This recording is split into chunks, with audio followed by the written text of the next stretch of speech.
मराठा समाजाला कुणबी घोषित करा, त्याशिवाय इथून उठणार नाही, जरांगेंचा निर्धार. जरांगेंकडून सरकारला उद्या सकाळपर्यंतचा अल्टिमेटम.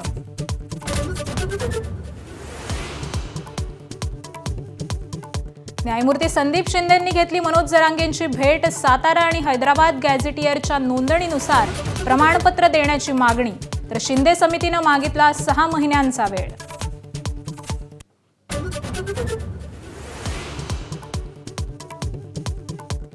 समाजात तेढ निर्माण करणं तत्वात बसत नाही, एबीपी माझाच्या न्यूजरूममध्ये फडणवीसांची प्रतिक्रिया.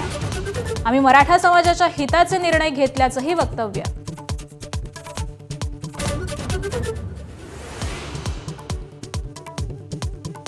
मराठा आंदोलक मुंबईत का आले याचं उत्तर एकनाथ शिंदेच देऊ शकतील. जरांगेंच्या आंदोलनाबाबत राज ठाकरेंचं सूचक वक्तव्य. नवी मुंबईला जाऊन प्रश्न सोडवला होता, तर आंदोलक परत का आले, शिंदेंना विचारा, असंही वक्तव्य.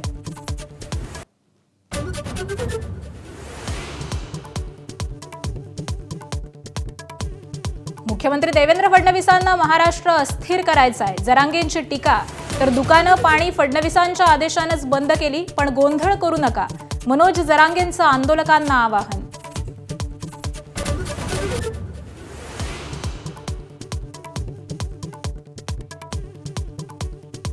आंदोलनासाठी सोयी सुविधा दिल्या नसल्याचा आरोप महापालिकेनं फेटाळला. 300 स्वच्छतागृह, 450 कर्मचाऱ्यांसह रुग्णवाहिका तैनात केल्याची पालिकेची माहिती.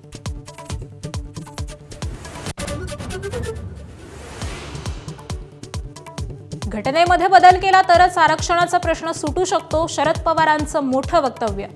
तमिळनाडूत 72% आरक्षण दिलं जाऊ शकतं, तर घटनेत बदलही करता येऊ शकतो, असं विश्लेषण.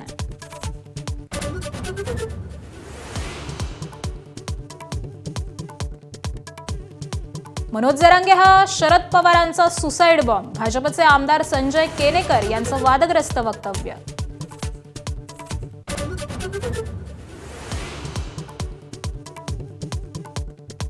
जरांगेंच्या आंदोलनानंतर आता ओबीसी महासंघही आक्रमक. आजपासून नागपुरात ओबीसी महासंघाचंही साखळी उपोषण.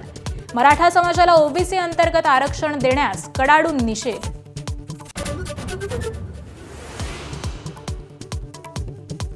केंद्रीय गृहमंत्री अमित शहांनी सहकुटुंब घेतलं लालबागच्या राजाचं दर्शन. सोबत होते फडणवीस, शिंदे आणि आशिष शेलारे.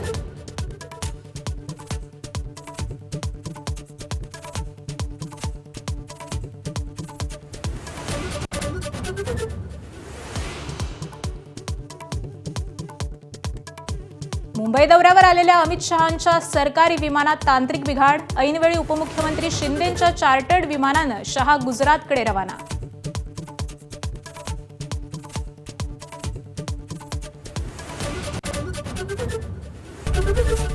एबीपी माझा, उघडा डोळे बघा नीट.